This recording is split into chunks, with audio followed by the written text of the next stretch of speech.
So I'm going to ask this question, and then we're going to go out into, let me hold on a second here. We're going to go to a breakout again, but why focus on habits?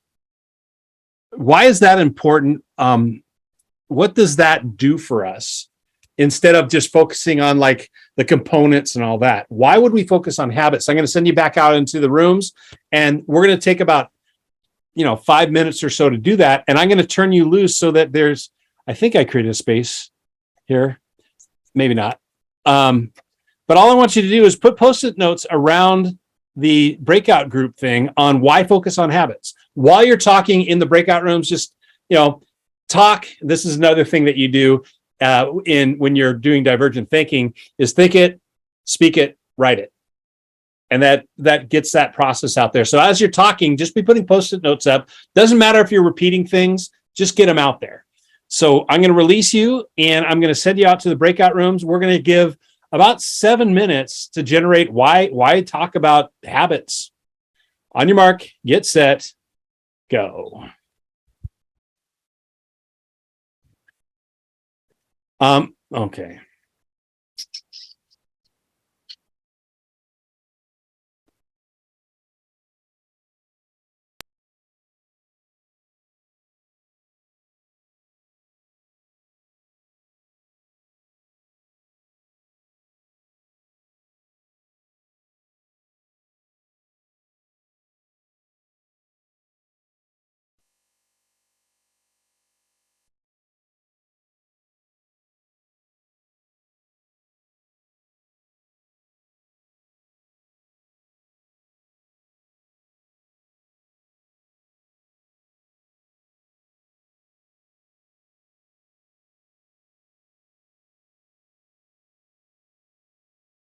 All right. Ann and Shar are still going at it in the other room. And feel free to keep posting Post-its even as we're talking, as new things come up. Alexa, stop.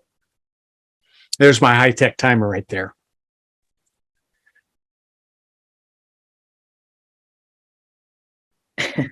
So as you were talking, what were some of the major things that came up of why focus on habits over other things? And feel free to use the notes that you put into.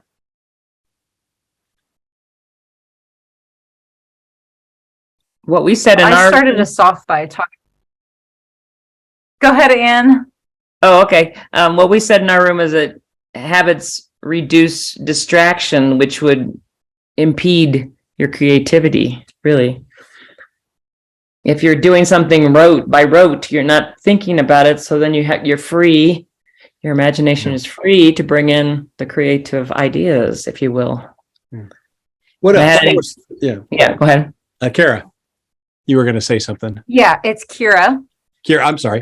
That's okay. Well, I think I just wanted to highlight something that I believe Jess said, which was, isn't it very practical to focus on habits? And so we were sort of having a discussion about the marrying of the two, using habits as a pathway to creativity as adults, because the children under 5, they just are creative. They don't need a habit to be creative, but this is kind of our way back. And I saw somebody wrote, I think it was from the other group, a structure for us to be free within. And that's kind of what inspired that thought in me, is and we use the word portal. Habits are like the portal to creativity through practicality as a result of the unlearning. Yeah, that's a great observation around that habits are very practical. And the reality is, like, art is a discipline. And another quote that I heard before, if you were trying to make a living by being creative, they say inspiration is for amateurs. Not that inspiration is bad, but you have to continue to produce your creative stuff. Yes. Even when you don't feel it.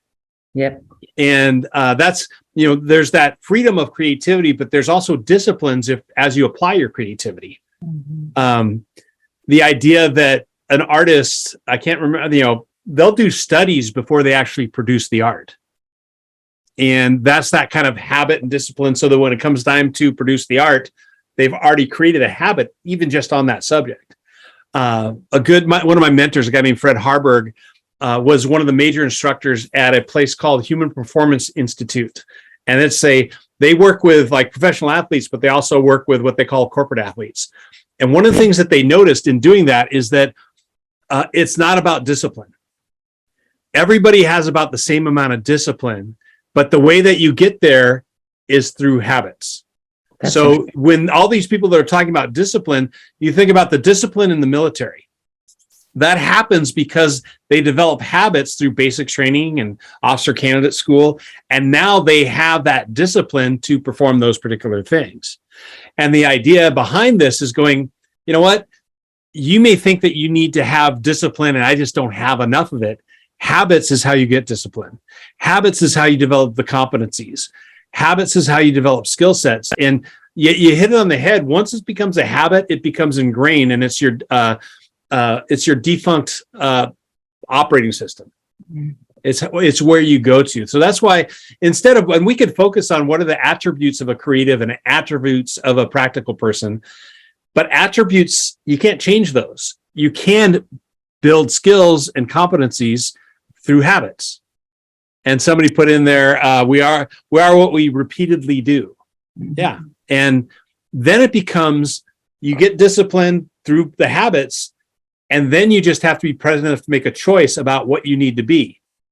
Do I need to exercise my creativity or exercise my practicality?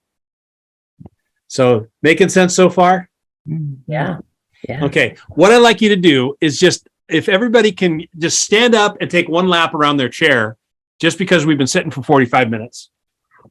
And there's an old saying that your brain can, your mind can only handle what your butt can endure.